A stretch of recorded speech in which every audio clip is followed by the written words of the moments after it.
Yeah, anytime we get a chance to have Matt Baines on, I mean, I think he's got the record for appearances. Probably guest appearances. Yeah. 2 of his own episodes, plus he did something with Girdler. Yeah, and then his brother. Dynamic Warrants. Oh, and his brother. So 4. And Will Chesney, both his episodes. 5. Wow. No. Bill Chesney, and also he was there for Darren Loera's episode 19. 6. Yeah, the dude's been on quite a bit, and just be the Matt Baines show instead of the Bridge and Divide. What a face for radio too. I mean, yeah, he does. Well, imagine having him and his twin here. That was actually cool. But it was. I want to kind of we'll start with episode 5 is, and we recorded 5 and 6 in the same sitting. And right before him, we recorded Lieutenant Bob Owens for number 4. So Baines came in and caught the tail end of, we recorded 3 in a row. And that was ignorant. I'll never do that again. That was not my idea. It was somebody else that was on the show. It was their idea. But anyway, so Baines comes in and listens to the end of Bob Owens, which Bob had a great episode. Then we take like a 15-minute break, have to really shift gears from Bob Owens to Matt Baines. He sits down, and then we kind of like have a flow for his. And that's back when we were not even really doing the artistic type of intros, you know? We didn't even have good recording. Oh, it was terrible. Okay, and then we'll get into the sound on that one. So the sound on episode 5 and 6, especially because Matt would sit so far back in his chair, and Misty and I, we're just too engaged in the story. He's sitting back, he's getting too loose, he's sitting back and he's rocking back and forth, and we're just sitting there staring at him, listening to the story. I don't know what I'm looking at with the sound. I think having the microphone as a centerpiece in the middle of the table is good enough because it's facing him, it's pointed at him. You sent me a picture later, and the thing is in the center like a candlestick. Yeah, and if you listen to the sound on those, that's what happens. Yeah, his voice was so low in it that we had to really amplify it, and of course that increases the white noise, and the recording equipment wasn't great or whatever, but luckily Matt's delivery and his content is so good that it kind of makes up for all of that. Oh, he could tell a story about fighting a guy through a house, and they're using, picture frames smashing over each other's head.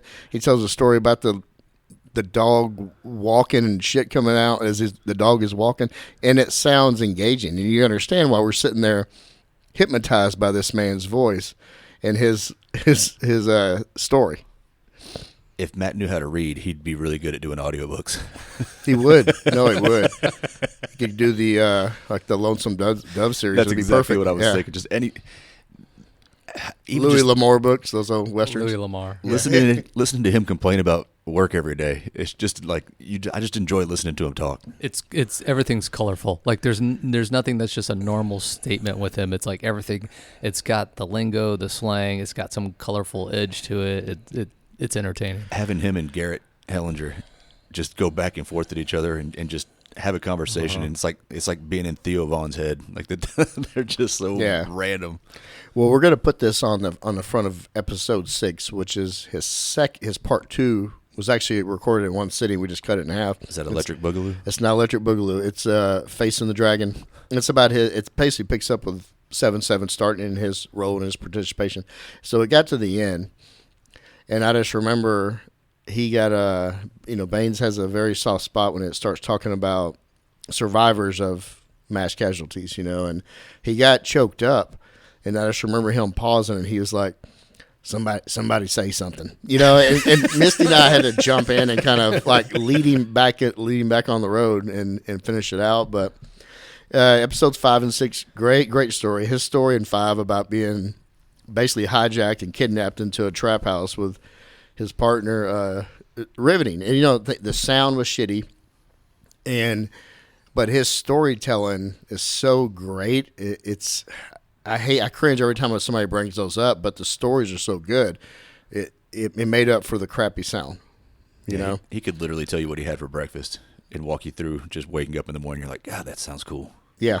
Yeah, I mean, and the guy's always been a shit magnet on the police department, so he's never at a loss for stories as well. So, no, and he's kind of the in case of emergency break glass type of person, and definitely he came on for Darren Loera's episode 19.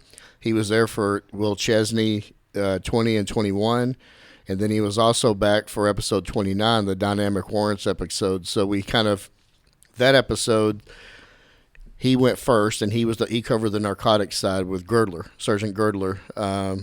And we wanted to talk about all the different warrant types that narcotics and SWAT use, and for different reasons. Like when he's narcotics, you're doing it as part of an investigation and more of a preserve evidence role. And then we had on Matt Smith for a follow-up to that he talked about SWAT's portion of it. Well, the funniest part about episode 29 with Matt is whenever I put him and Girdler both on the spot to what gave us the definition of probable cause. And anybody wants to go back and listen to some comedy of two very senior detectives, longtime detectives, fumbling. It was like wasn't Girdler just long and rambly? That just kind of like it totally made no sense. Yeah. It was like word salad. Yeah. But if you listen, and then finally I ended up blurting it out. But it's some hilarity. But yeah, there were always fun episodes. And then when Matt came back with his twin brother Scott, he was kind of jealous because we actually had the good mics then. And listening to both of those guys and both of their perspectives, especially when it come to what he knew his twin brother was involved in on 7/7, it was pretty special. Where I call it facing the dragon, and when we bought dope as a new detective, that was always the thing. If you went in a trap house, made your first UC buy, that's facing the dragon, and you can apply that to different situations. And these guys were different situations in police working them to. The way I like to say it, they were freaking facing the dragon, man, blazing just right up in there and into this gun battle. Let's just be honest, but you're expected to rise to that occasion, and man, I saw so many people that did, and it was inspiring. And I pushed into that lobby of El Centro, and it looked like one hell of a shootout had gone on inside the lobby. All the glass was broken. There was glass everywhere. The gun smoke had settled halfway down in the room, and it was dead ass quiet. I catch somebody running around the corner with Shadow, and it's Danny Canetti, and he's just dead sprint toward us. He tells me, "Dude, we've got him pinned down over here. We've been in a gunfight, we went in a gunfight with him, and we need to move. Let's go." To that point where I got up on the second floor, I knew this enemy was different, but even more frightening, I knew that his mental mindset was what you hear about, what you train for, but that you don't ever see. And here he was. It can't be this bad, it can't be this wrong, but you've already done what you've done, and I'll kill you as soon as I can, as soon as I get a chance.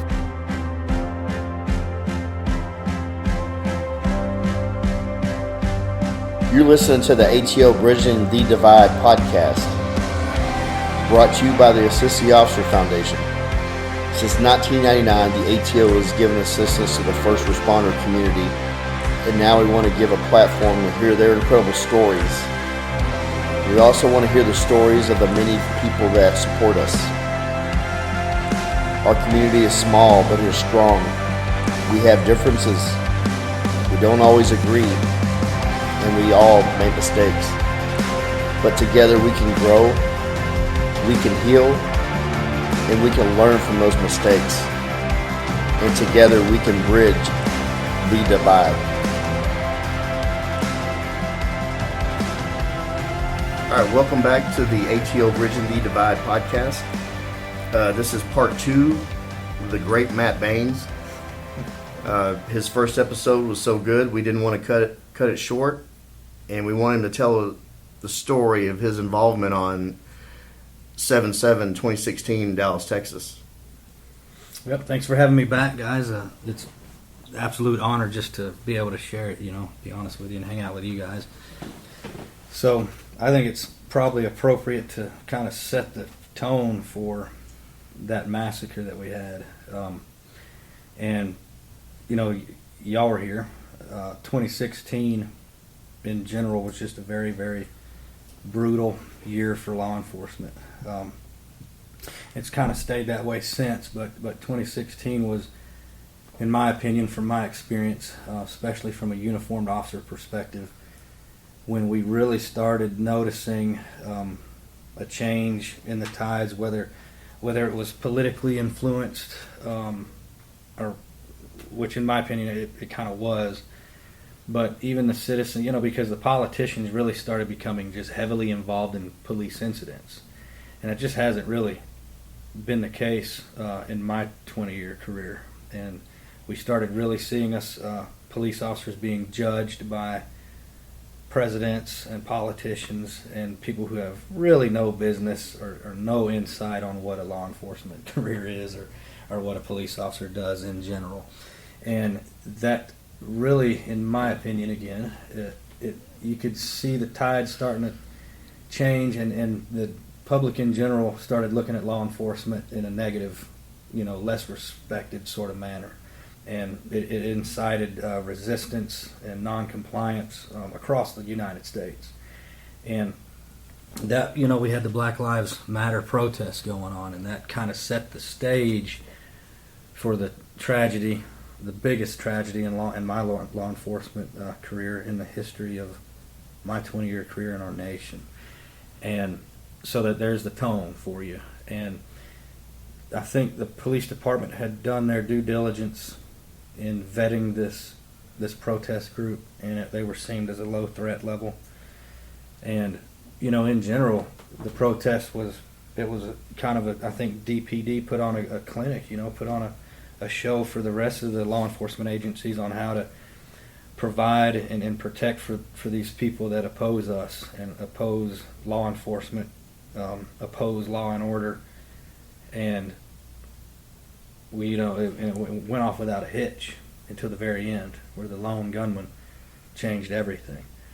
And so that night, that evening, I was assigned to a tag beat. The hot beats where you're supposed to be present and just deter crime by standing there in a uniform in a police car. Works wonderful, as we all know. But so we weren't actively engaged in the protest. Had we been assigned to the protest, my personal belief is things would have been a lot different, because when SWAT is assigned to something, they're going to be all over it, and you're going to have a lot of preventative measures. You're going to have overwatch on the rooftops, you'll have snipers, you'll have surveillance, you'll have react teams, you'll have everything staged and ready to go on the X. Could have had a very, very good quick response to any sort of critical incident that may have occurred, but we weren't. We were on tag beats. And so the radio, I'm sure you guys have all heard the radio traffic, and it was horrible, right? The assist officer goes out, and then they kept coming out, and I'm thinking, a group of people, and I honestly didn't even necessarily relate it to the protest. I thought it was more like a terrorist attack, because we had shooters in the parking garage, the Omni, El Centro, the streets. There was 4 or 5 different locations that came out as officers down, and someone shooting had officers in downtown. So I kind of was prepared for a organized, concentrated, well thought out, well planned out attack against law enforcement. And dealing with that, running code 3 all the way down there. And were you guys here that night? And remember, it was just kind of getting dark, and you remember the red and blue lights that were just pouring from every direction into downtown. It was epic, man. It was, and you're worried about, because some cop's going to come out on 2 wheels right in front of you, and sure enough, so you're ready for that. But you're also preparing for a battle, because that's what's going on actively in the streets, and you can hear it on the radio. And so that's what I did, was just get down there as quickly as I possibly could. And I took the time to put my body armor on, my heavy vest. I even grabbed my helmet, and I'm jerking my rifle out of the box in the back, and keep the rifle slings hung up on shit inside the box, and I'm seeing these other officers just on foot sprinting past me, and they're wearing their neon traffic vest and little pistols, and man, headlong charging in them. I'm over here trying to get my rifle out of my deal, and I just remember feeling like, dude, come on, I mean, these guys are trying to describe really the heroism, the bravery that I witnessed in our Dallas officers. That where I call it facing the dragon, and when we bought dope as a new detective, that was always the thing. If you went in a trap house, made your first UC buy, that's facing the dragon, and you can apply that to different situations. And these guys were different situations in police working into. The way I like to say it, they were freaking facing the dragon, man, blazing just right up in there and into this gun battle, and it was it's hard to describe. I'm sure soldiers at war can relate, obviously. And what's funny is, there's the comedy skit. Well, we're police officers. We're not trained for that. And to be honest with you, we're not. No. We're not. We don't go through boot camp. I was in the military. I did go through boot camp, but we don't deal with explosives. All this. Your patrol officer is not trained for that. Let's just be honest. But you're expected to rise to that occasion. And man, I saw so many people that did, and it was inspiring, and it took any doubt away from me on slowing down or backing off my speed, because man, I charged up in there just as hard, but behind them, and when they see the SWAT show up, Misty, they'll part the seas and like, oh, you got it. I'm like, who, me? Like, shit, I was following y'all, I ain't got jack, but okay, here we go. So I get down there, and I'm making my way to the college, just kind of working against the flow of traffic, pedestrian traffic. They're all getting off the X, and PD is pushing into the X, and I see the remains of an officer on the sidewalk, and I could deduct pretty quickly that it was an officer because the Oakleys, the Glock magazine, and the police gear that was laid out on the concrete, and that sucked, and it was outside the college, and I pushed into that lobby of El Centro, and it looked like one hell of a shootout had gone on inside the lobby. All the glass was broken. There was glass everywhere. The gun smoke had settled halfway down in the room, and it was dead ass quiet, and you could see officers working wide angles. Some of them were just pinned down, some of them were not knowing which way to go or what to do, and I don't remember how, but I ended up in the stairwell following a blood trail with Scott, and we slide that door open, and we see a nice grouping in the concrete where he had shot from overhead. The blood trail's going up the stairwell. There's a divot where he had, a nice concentration of probably 5 or 6 rounds into the concrete. And then all that debris was scattered everywhere. And coming into that stairwell, you're worried about your lawn cover, your back cover, your overhead cover. And, there's not enough of us to cover all that. So we're sneaking up there. And we come to that first landing, and you could see where he had barricaded himself.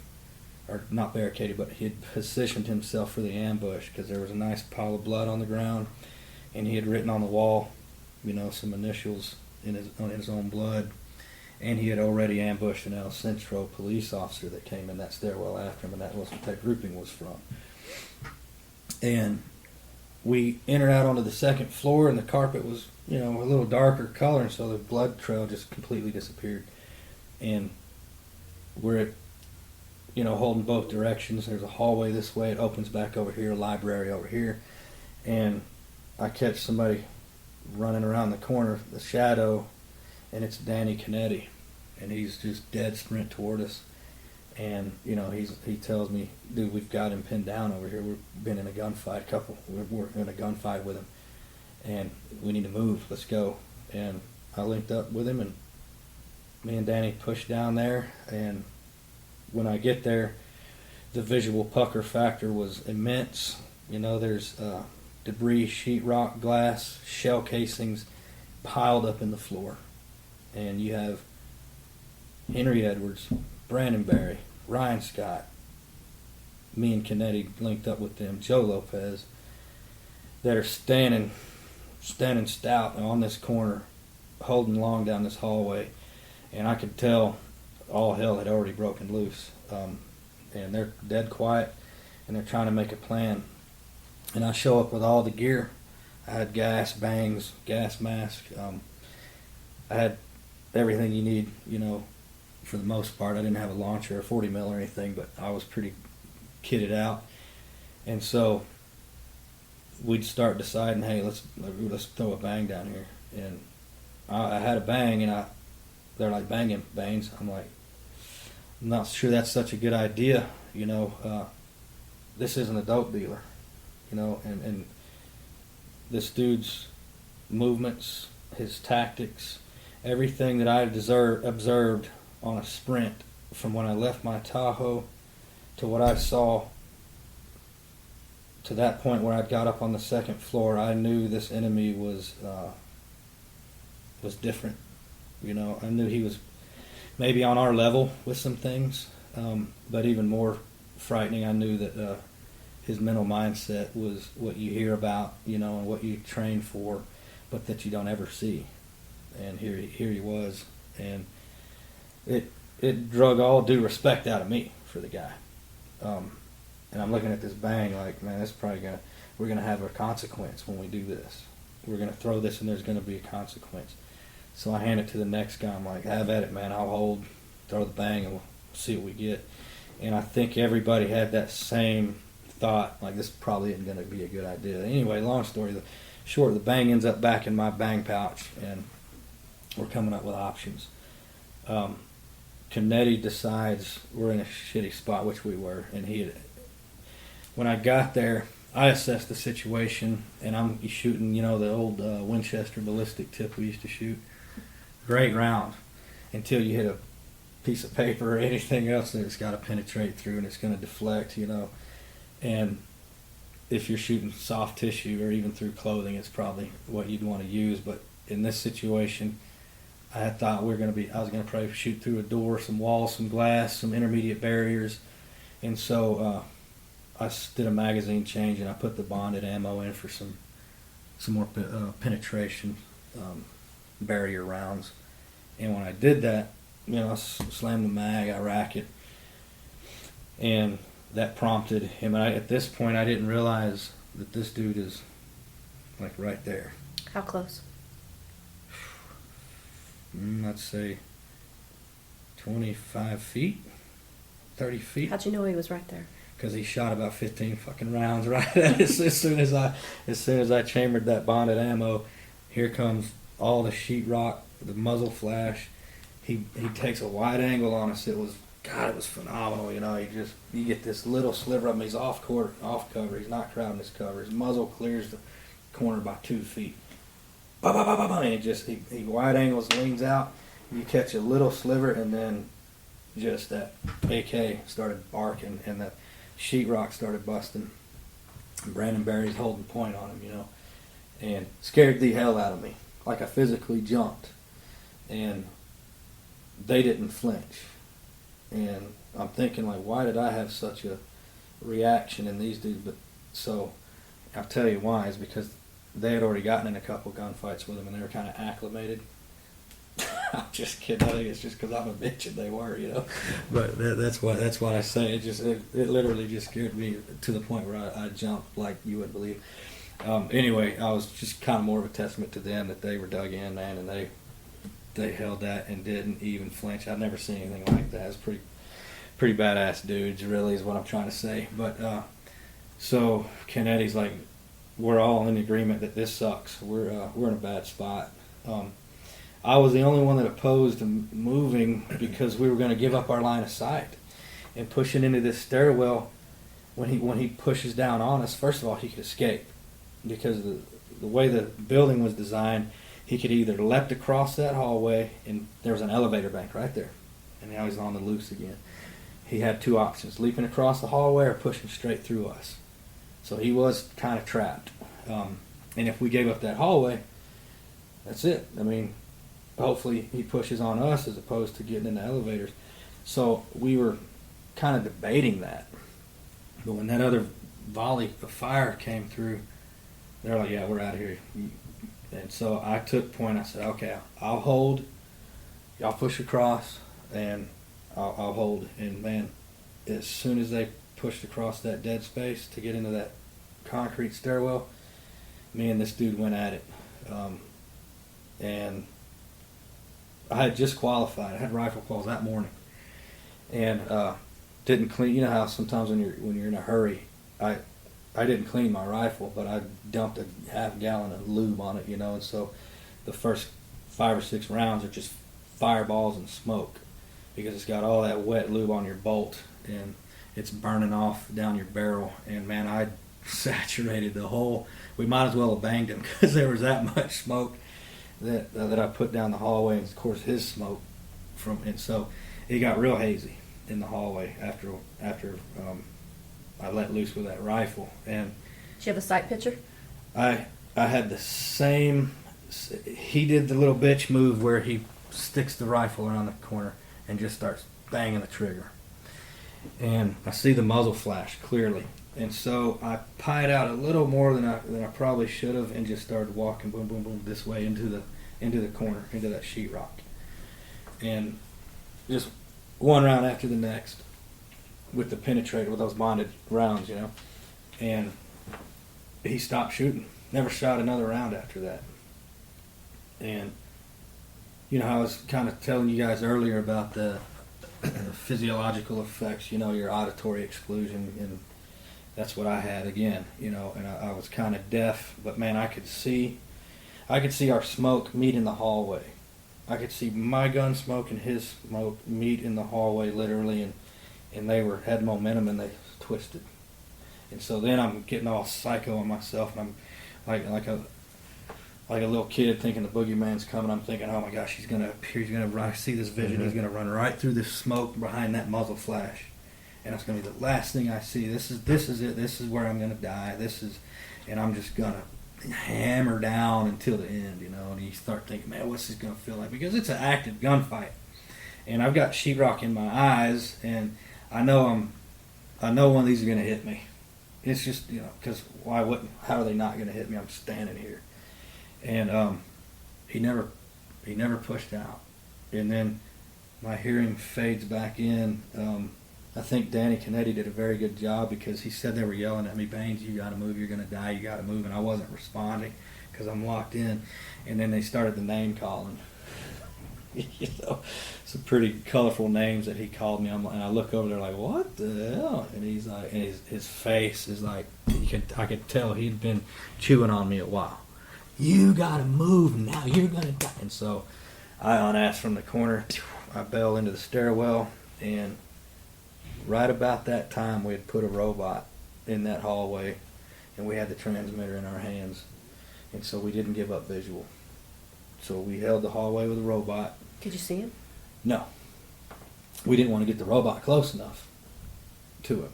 All we were cared about is if seeing a flash picture if he jumps across, or getting ready if he came and he pushed down on us. Because without that visual, it would have been coming around the corner. It would have been face to face, and whoever gets lucky survives. And you know, probably one of us at least would have died on that type of deal. And so we used the robot as our eyes, and then we started the conversation with him. You know, and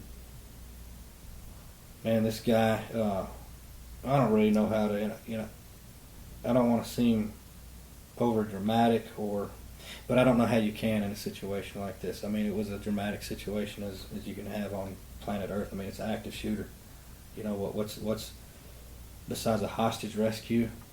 I'm going to ask you, Misty, what's more dicey, an active shooter or a hostage rescue? What do you think? Dicey? What's dangerous. Active shooter for me. I think In your situation right there, yeah. Well, I don't know. I think it's right there. You know, when you got somebody committed that I'm going to kill my own children, and you got to push in that room on that person, that's almost a no-win situation. An active shooter who's that committed mentally, it's a no-win situation. Yep. So to me, I just tactically, I don't know. It's as bad as you're going to get. An active shooter or a hostage rescue, you know. And I don't Did you know have where that warm whiskey feeling you I described? did when I started looking at that smoke kind of circling around itself, and the muzzle flash slowed down, and I could see sparks, almost like a kid, you know, when you played with the sparklers. And so I asked my buddy, Lee Bollinger, you know, who's my ballistic expert. So I called Lee up. And I said, "What's with the sparks, man?" He said, "That was an AK. That's a 21 caliber. It was not an AK-47." And me and this bad guy, we discussed that. Actually, we discussed his weapons platform.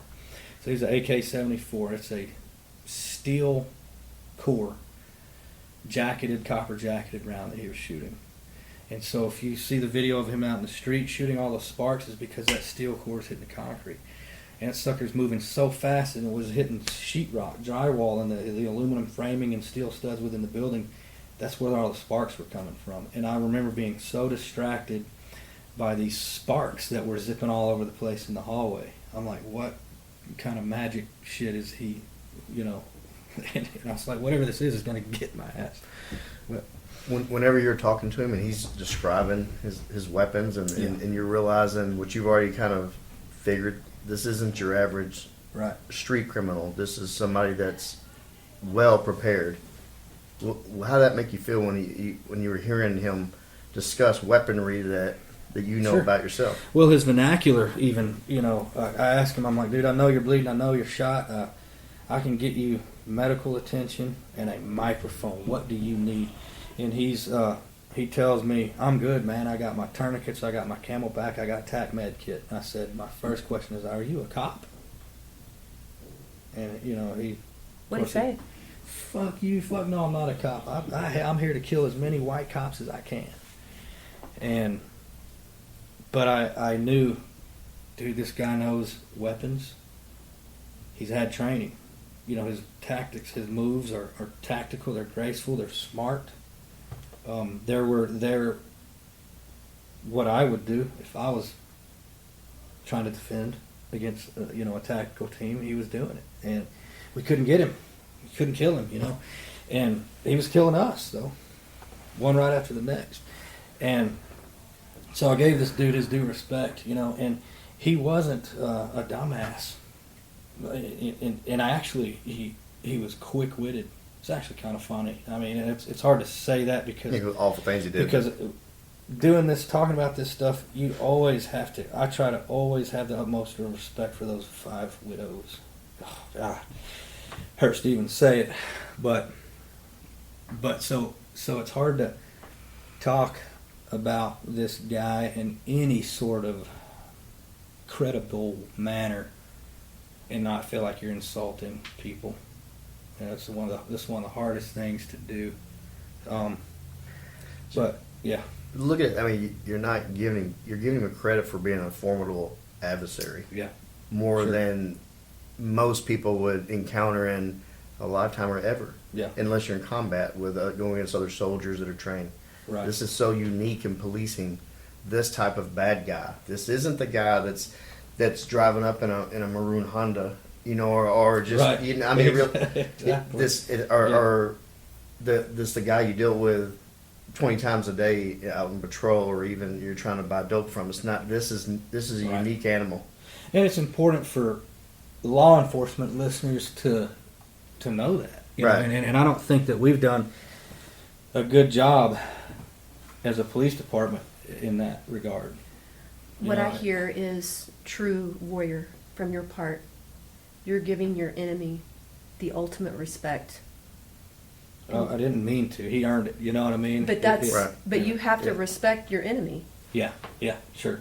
to beat him. Yeah, you have to have a healthy level of fear and respect for someone that is that trained, that committed, that knowledgeable, and just that deadly, that dangerous. And police officers have to know that. Have to know that. And this whole, let's sweep this under the rug, let it go away, let it, let's not talk about this. I object. I object wholeheartedly. I think that's not safe. But then you have those fine lines you have to walk because those people have families. Right. And maybe those families do need for this to go away. And they win. I'll tap out. You have a right to grieve however you grieve when someone's taken from you in that manner. And I have total respect for that, So this guy, I thought he was a cop, or at least a military guy, which he ended up being, but he didn't give any credence to his military service at all whatsoever. He actually was like, man, they didn't teach me anything over there. I just built stuff for the man, and didn't learn that. He goes, this is all me. This is mental preparation, physical preparation. I'm sober. I'm healthy, mind and body. And then he would just scream, Black Power, and I mean, everybody would dump their safeties when he would do that. It was like, here we go. And the pucker factor would heighten, and we're ready for the charge, and we talked for 30 or 40 minutes, Canetti talked to him, Brandon talked to him, I talked to him, we talked weapons, he got into, when Larry Gordon, lead negotiator, got there, when it drug out for many hours, 3 or 4 hours, they had, a very long conversation about philosophies, religions, beliefs, and, he would sing, you could hear him singing songs, and it was, it almost helped me in a weird sort of way because he wasn't taking this very serious in a sense that he's down there singing a song. And he is resolved to the fact that he's not, that's where he's going to die, is right there. And he's totally comfortable with that. He's totally cool with that. He's accepted it. And he would sing and he would crack jokes that were sort of kind of funny. It's weird. It was somebody that I'm like, I would have a beer with you, man. I would have a beer with you, dude, if you would just snap out of it. That it can't be this bad, it can't be this wrong. But you've already done what you've done, and I'll kill you as soon as I can, as soon as I get a chance. But in any other light, you could be friends with this dude. That was the impression that he gave me. Yeah. The last episode, Lieutenant Owens was on, and he was talking about negotiators and some of the stuff they go through, and they build a rapport with the person they're negotiating with. And I think hearing you say this, that makes it me, what he said, more normalized, because you're sitting there talking to this person, you're trying to get inside their head to get them calmed down. So I think, the guilt you might feel about maybe disrespecting the families is not as bad as what you think, because I think that's a very normal thing. And I think you did some negotiating stuff, so I'm sure that that's kind of normal, that you're gonna, like you said, respecting your adversary. And I think that's, Lieutenant Owens talked about some other negotiators. They felt guilty after their people have killed themselves. Sure. So that's a normal, from my perspective, I think that's a normal thing. But I always try to, if I would have been killed, I have a twin brother who's in law enforcement. He's a sergeant over at Fort Worth. And I think in these 5 dead officers, their wives, their kids, and they listen to this stuff, I'm sure they do. And they're like, man, this officer's in here even saying anything that I can contrive is remotely credible or positive or about this piece of shit. I don't ever want to do that. No, I think, you nailed it too. You said, if I get a chance, I'm going to kill him. So sure, yeah. Well, he earned that. He earned that death. I mean, from what he did. Mm-hmm. Yeah. Going back to the hallway, the robot shows up and you got eyes on it. So what? People know what happened, but can you explain a little further what happened on that? Sure. So the robot we were using for surveillance basically was just a small throwbot robot. It was, it didn't have any sort of capabilities other than kind of cruising around and with a camera on it. We got the big robot, and we got it all geared up in our explosive breachers. you know how big critical police incidents, the details are always going to be different on who you ask. So Sure. all I can speak for is what I saw and I heard from standing there. Right. Whether it's even entirely accurate or not, but I know what I saw and what I heard. The robot bomb plan idea was hatched from Marshall Milley, and he said it in a manner that I laughed. I'm like, dude, you've been watching some damn cartoons, man. We got to send a bomb down there on a robot, and boom, okay, dude. Whatever. And then, when my reaction to him, he kind of shrugged and was like, like I hurt his feelings or something. How do you say it?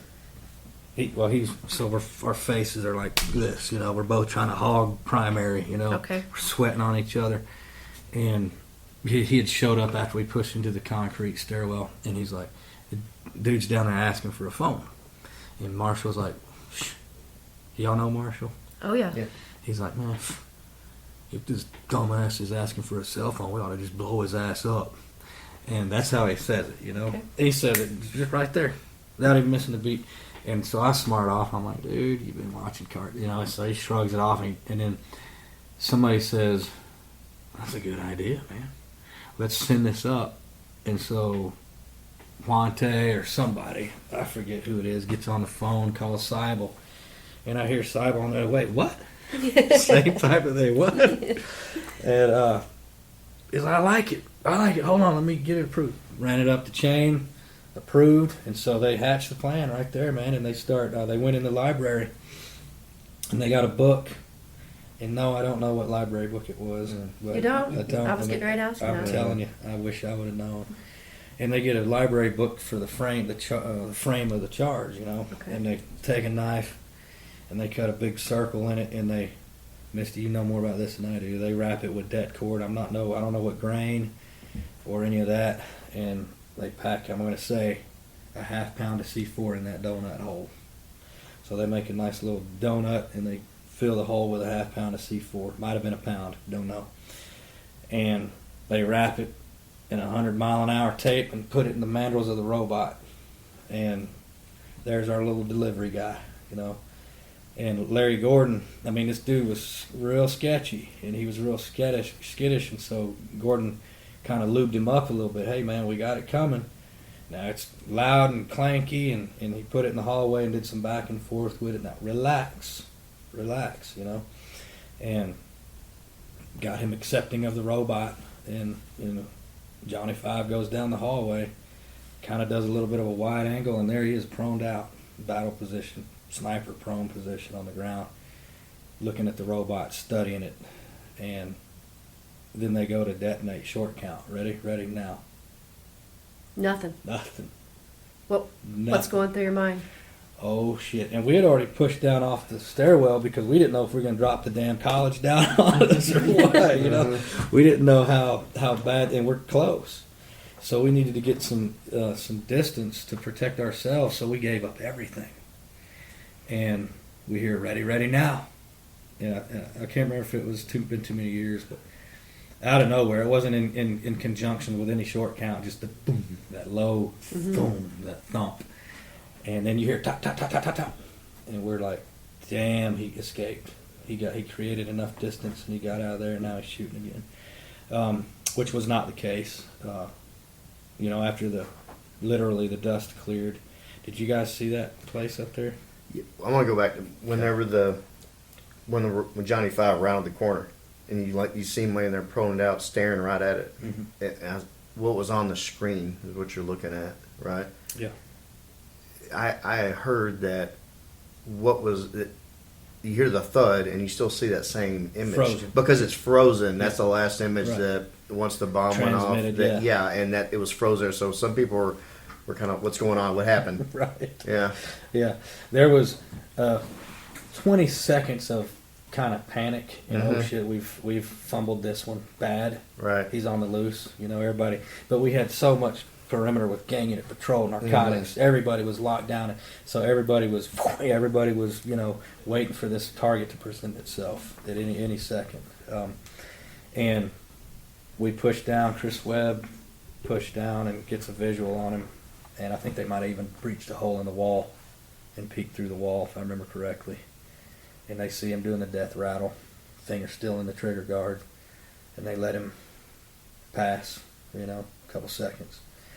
And then we all pushed down on him, and like Owens was saying about the losing a VP to a suicide, sometimes you just got to go see your adversary.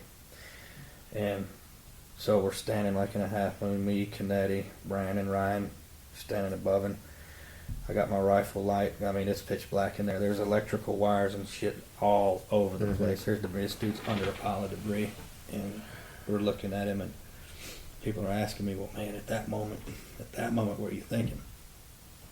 And I was thinking, well, piss on him, you know. I'd piss on this dude. And people are like, well, that's foul. But you got to have a chance to explain yourself. You know what I mean?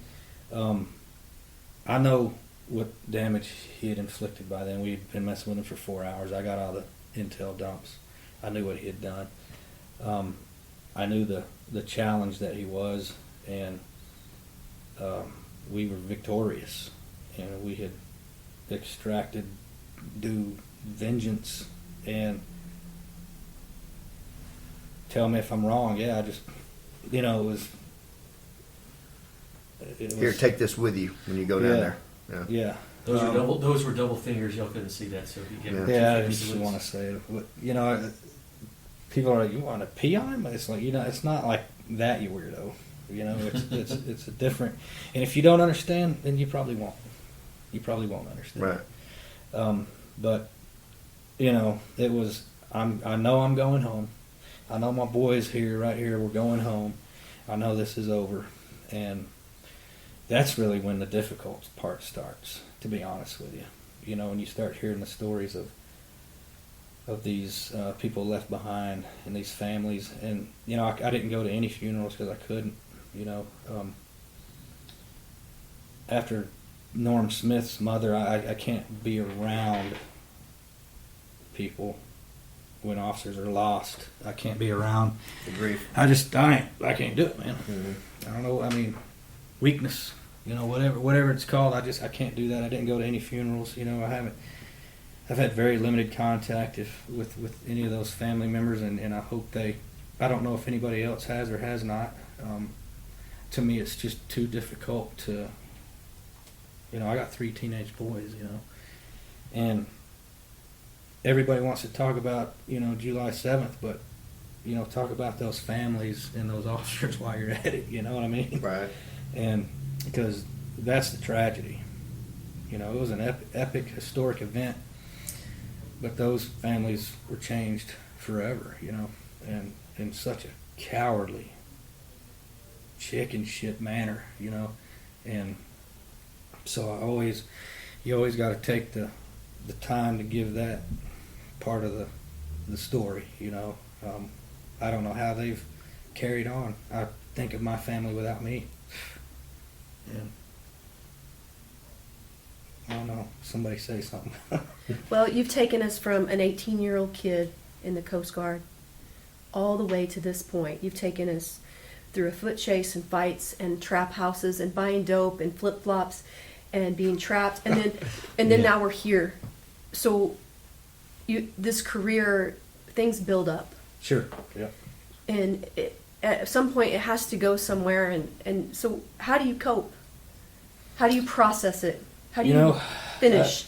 There's a lot to the Matt Baines story, you know. I had a buddy in high school commit suicide, you know, and oddly enough I had a roommate in the military who shot himself in our living room floor, you know. And then being a police officer, you go to these suicides, and then being in SWAT, you go to the VPs. And I've seen, I don't know, 100 people not being able to cope with life, you know, and take suicide as an escape. And I see what that does, how unfair, how absolutely selfish that is to do. And so I'm not going to go there, you know. I'm going to cope with my life. I'm going to man up, and I'm going to deal with what situations I need to. Because look at these other people. I know people who have handicapped children who daily life is a absolute struggle. My boys are healthy. My marriage is strong. I don't have any complaints. So just because somebody tries, I get in a badass death match or a gunfight or get held hostage, man, I'm blessed. And I look at these people through life's events, deaths, illnesses, tragedies, birth defects, that daily life is a struggle. And I'm not going to be a bitch, under any circumstances, because of I see people that have legitimate struggles, people that have legitimate loss. And so that's kind of my motto, and that's what I try to teach my boys, to be men. And that's how my mom, bless her heart, she's like, God, you've been through. And I'm like, Mom, I really, on a relative scale, I've just had some crazy stories. I've been hit in the head with a brick, stabbed, this and that, the other thing, but I hadn't been shot. I'm not gimped up. I'm not wounded. I have my mental faculties. I'm good. My family does, and so it's not. Once you start feeling sorry for yourself, look at the guy next to you. You see some real struggles sometimes, and that's just kind of how I've learned as a young man. What suicide and what when you give up, what it does to the people that are left behind, and what the people that love you. And I ain't gonna go there. I got too much for my family, my not only my wife and kids, but my brothers, my mom and dad, to not be able to cope with life. So anyway, You have so much experience to offer, and you have young patrol officers listening to you right now. And I'm sure you've changed as a person throughout your career. Give them some advice. So 2 ways I've kind of changed through this, professionally and personally.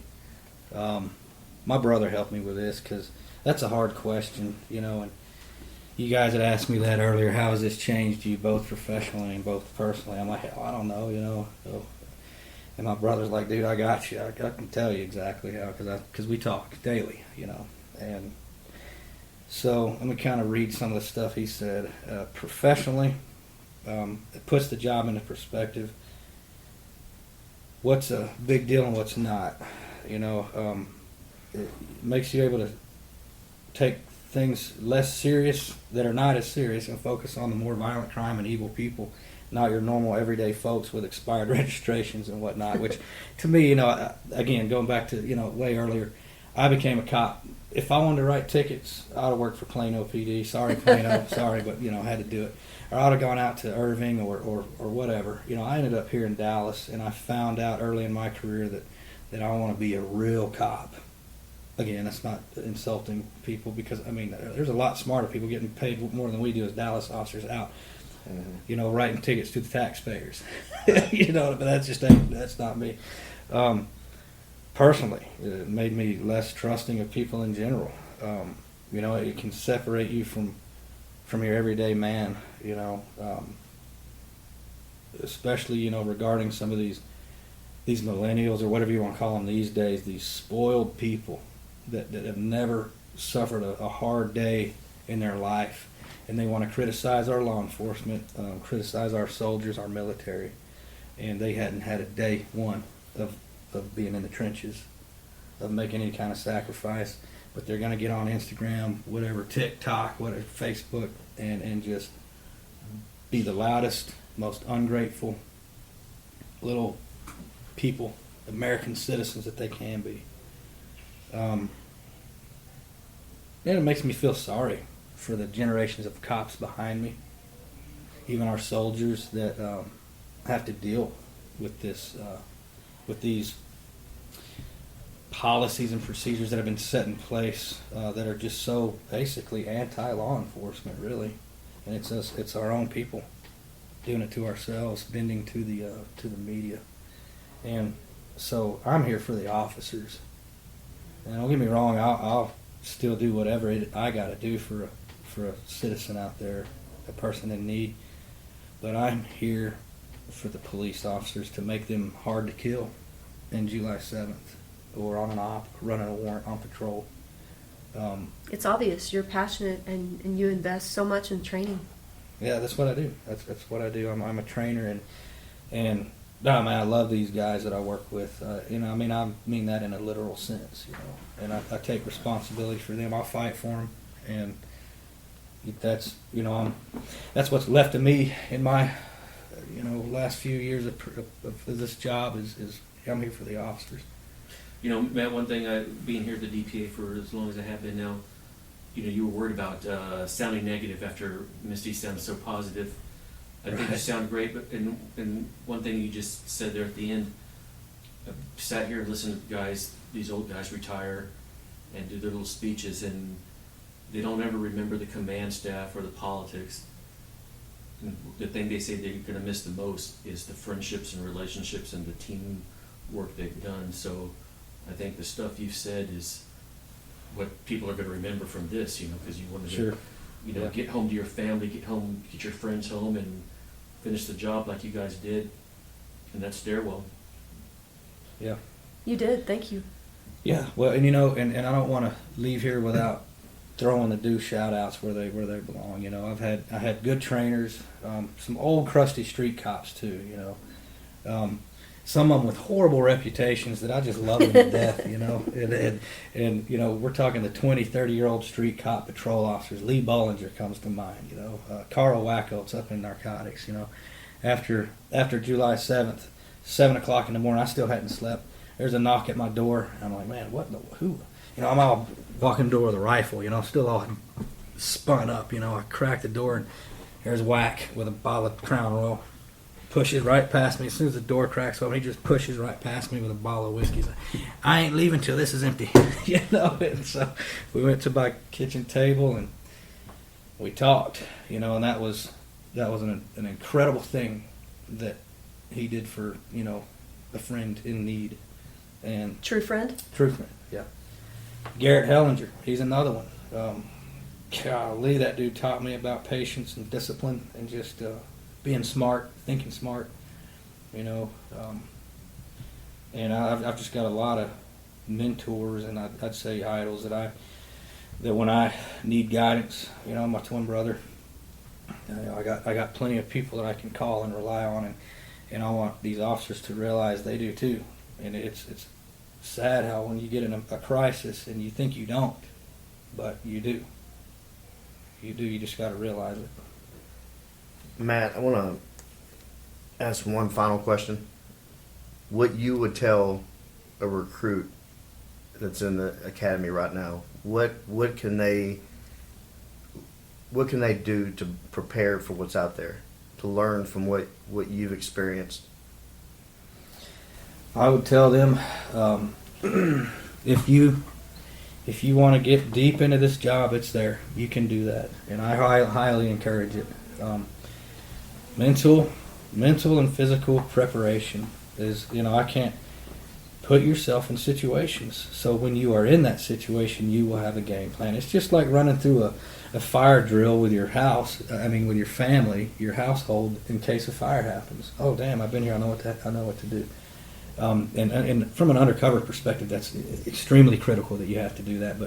But from a patrol or any sort of law enforcement perspective, it needs to be totality, on duty, off duty, with your family, with your wife, have verbiage, know what to say when you call 911, know what your partner is going to do, rehearse these things, and you'll be ahead of the curve when a violent encounter occurs, and you're not caught behind the curve, like, what do I do? And just in a complete state of panic where your first reaction is going to be dive under the table as opposed to react, Train hard. Firearms. I can't emphasize firearms enough. Firearms training. And this job sucks, man, with all the extra jobs and everything. It's so easy to get out of shape. It is so easy to be an out-of-shape police officer. You can't save yourself when you can't go at least one round before cover gets there. And I would say mental, physical preparation, mental rehearsal, is my best advice to give, and you'll know what to do when the situation comes. It's just whether it's up to you to do it or not. Brother, I think that's a good way to wrap it up. Thank you. Awesome. Thank you for coming on. It was an honor, Man, brother. your story is incredible. It's going to touch a lot of people. And what you're doing now, training our department is in better hands and the city is safer because you're training officers to protect them. Thank you, man. You're welcome. It was an honor. Appreciate it. Hey brother, hey sister, I'll never give up on you. Hey Mrs., hey mister, I'll see this all the way through. No matter how far the sun and the moon, I'll never give up on you. Down when you're lonely, and I'll pull you up. Life leaves you heavy when the going gets tough. I'll be your shoulder, together we'll run up from the bottom, yeah, we'll rise above. Hey brother, hey sister, I'll never give up on you. Hey Mrs., hey mister, I'll see this all the way through. No matter how far the sun and the moon, I'll never give up on you.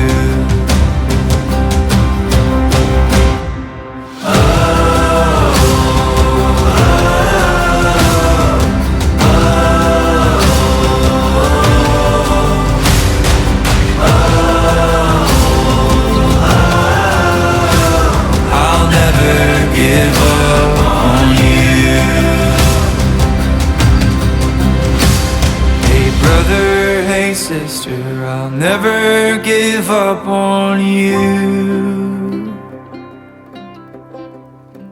Hey Mrs., hey mister, I'll see this all the way through. No matter how far for the gold and the blue, I'll never give up on you.